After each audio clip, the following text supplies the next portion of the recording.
कौन है? प्रारब्ध के मूल में कर्म, कर्म के मूल में प्रारब्ध। ये क्रम चलता है ना अनादिकाल से। कर्म का ही एक विभाग प्रारब्ध है या नहीं? फिर से सुनिए, धीरे से बोल रहा हूँ। कर्म का ही एक विभाग प्रारब्ध है। इसका अर्थ क्या हुआ? पूर्व जीवन में, जन्मों में जीव के द्वारा किए गए शुभ अशुभ कर्म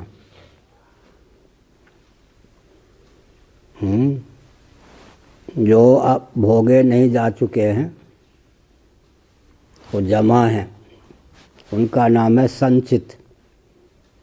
अंतर्यामी परमात्मा के संकल्प से संचित कर्म में से जितना अंश फल देने के लिए उन्मुख हो जाते हैं, उसका नाम है प्रारब्ध।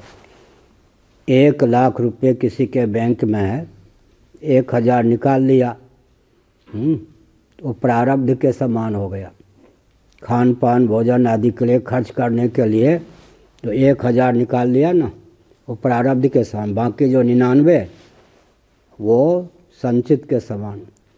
संचित का उतना अंश जो फल देने के लिए अंतर्यामी परमात्मा के संकल्प से उन्मुख हो चुका है, प्रारब्ध।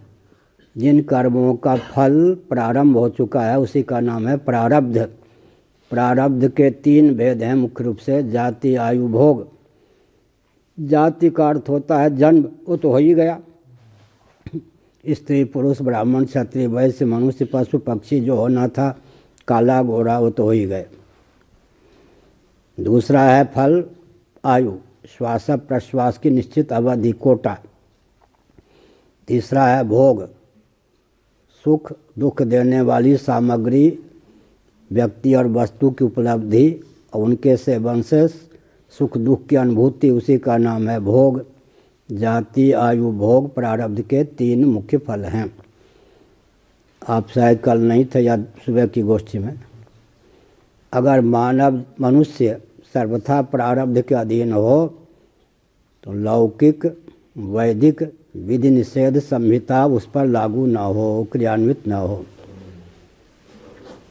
लोक में भी मर्यादा है, देवियाँ इधर बैठ गई, इधर पुरुष बैठ गए। अमेरिका में है राइट हैंड चलो दाएं हाथ, भारत में बाएं हाथ।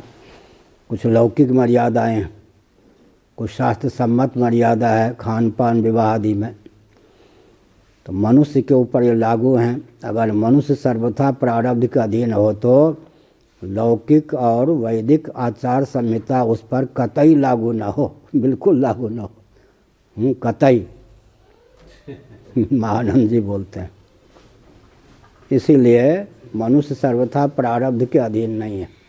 ठीक, नए कर्म करने की भी क्षमता है। दूसरी बात यह है कि प्रारब्ध को नया बल नहीं प्राप्त, प्रारब्ध को नया बल प्राप्त नहीं है। और प्रारब्ध जो है फल दे करके नष्ट हो जाता है, फ्यूज हो जाता है।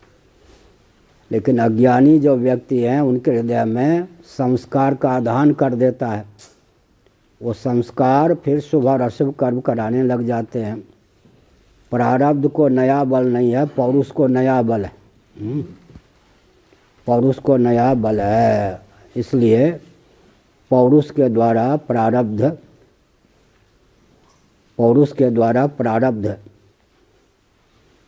को दबाया जा सकता है, प्रबल पौरुष के द्वारा। प्रारब्ध के भी भेद होते हैं। भगवान की ओर चलने के अनुकूल प्रारब्ध भी तो होता है, हम लोगों का था या नहीं? सब प्रारब्ध खोटे ही थोड़े होते हैं। प्रारब्ध को अदृष्ट कहते हैं, भाग्य कहते हैं, दैव कहते हैं। अनुकूल प्रारब्ध है, उसमें और पौरुष कर लें, पुरुषार्थ जिसको कहते हैं, तो सोने में सुगंध। क्या प्रारब्ध भी भगवान की ओर। नींद लग रही है, सो जाओ जाके। भूख लग रही है, अच्छा भगवान के तो खेलने कूदने का मन हो तो पीछे चले जाओ, नहीं तो बैठे रहो। तो हमने क्या कहा, भगवत भजन के अनुकूल प्रारब्ध भी है, उसके साथ पौरुष भी मिला दिया, 4 चांद। नहीं तो फिर रस्सा कस्सी, जिधर नहीं जाना चाहिए उधर प्रारब्ध ले जाएगा। हम पौरुष उससे संघर्ष करना पड़ेगा। हमारा संघर्ष का बल दुर्बल होगा तो प्रारब्ध विजयी हो जाएगा, हमारा प्रबल होगा तो प्रारब्ध कुटिल जो प्रारब्ध मेटहि कुअंक कठिन कुअंक भाल के, ये भी है ना। तो भगवान का भजन करने पर बहुत बढ़िया है। पार्वती जी का नाम सुना है? देवर्षि नारद जी जय एक ज्योतिषी थे, वाहे उनके वर का सब लक्षण बताया। नंग धड़ंग रहेगा, स्मशान में रहेगा, उसका घर भी नहीं होगा, भिक्षा मांग के रहेगा, अवधूत के समान रहेगा, ये सब। ना उसके कोई माता होंगे न पिता होंगे, ऐसे सब। अब घर में नारद जी का बच्चा झूठ नहीं हो सकता, उनसे बढ़िया ज्योतिषी कौन होगा। रोना धोना शुरू हो गया। फिर विचार किया गया, साज अमंगल मंगल राशि। बाहर से शिव जी सब अमंगल, शिव का अर्थ क्या होता है? सुंदर कल्याण स्वरूप। शिव जी का स्वरूप क्या है? बाह्य साज अमंगल मंगल राशि। अंदर से मंगल स्वरूप हैं, बाहर से अमंगल दिखते हैं। जितने दुर्गुण बताए गए इसके पति ऐसे होंगे, वो सब दुर्गुण भी हों, सब के सब दुर्गुण भूषण बन जाएं, ऐसा कोई व्यक्ति है क्या? इस पर अनुसंधान चला तो बाहर से वो सब दुर्गुण, अंदर शिव जी, साज अमंगल मंगल राशि। तो चयन किया गया। तो प्रारब्ध देखो, जो तप करे कुमारी तुम्हारी, भावी मेट सकें त्रिपुरारी।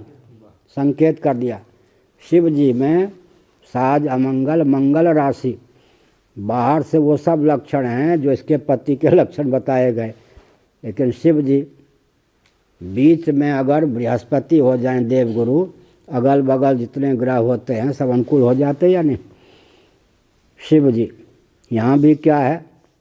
साज अमंगल मंगल राशि। जीव जब तक शरीर में है तब मंगल है, नहीं तो बस देखो अमंगल को मंगल करने की क्षमता आत्मा में है या नहीं? ऐसे क्या पूछा था आपने? प्रारब्ध के लिए ना। हमने कहा कि कभी प्रारब्ध प्रबल होता है, कभी पौरुष, कभी बराबर। अनुकूल प्रारब्ध है तो पौरुष के द्वारा और उसके प्रबल कर लेना चाहिए। प्रतिकूल प्रारब्ध है तो रस्सा कस्सी।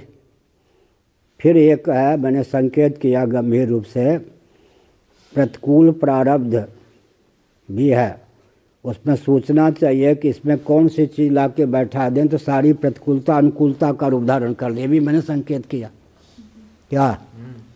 तो हमारे पिताजी, हमको तो एक ही दो झांकी याद है, बहुत बड़े ज्योतिषी थे, दरभंगा नरेश राजा ब्राह्मण होते थे, उनके यहाँ राज पंडित थे, बहुत दिग्गज ज्योतिषियों कर्मकांडी थे। उन्होंने हमारी जन्मपत्री बनाई।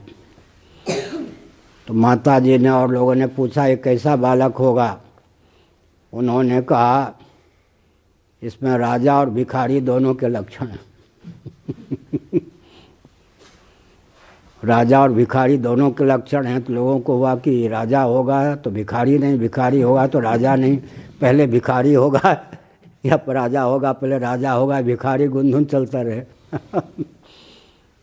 मैं राजा का अर्थ क्या है? मेरे रुपये पैसे वाला राजा तो मैं नहीं हूँ। नकली भी जब मेरे नाम पर करोड़ों बटोर लेते हैं तो मेरा धन ही लक्ष्य हो तो अरबों मेरे पास हो, लेकिन धन बटोरने के लिए संन्यास नहीं लिया है, न शंकराचार्य का पद। पद का उपभोक्ता में नहीं होता, पद के दायित्व का निर्वाहक बनता। जो व्यक्ति और वर्ग पद का उपभोक्ता बन जाता है गिर जाता अपने दायित्व का निर्वाह।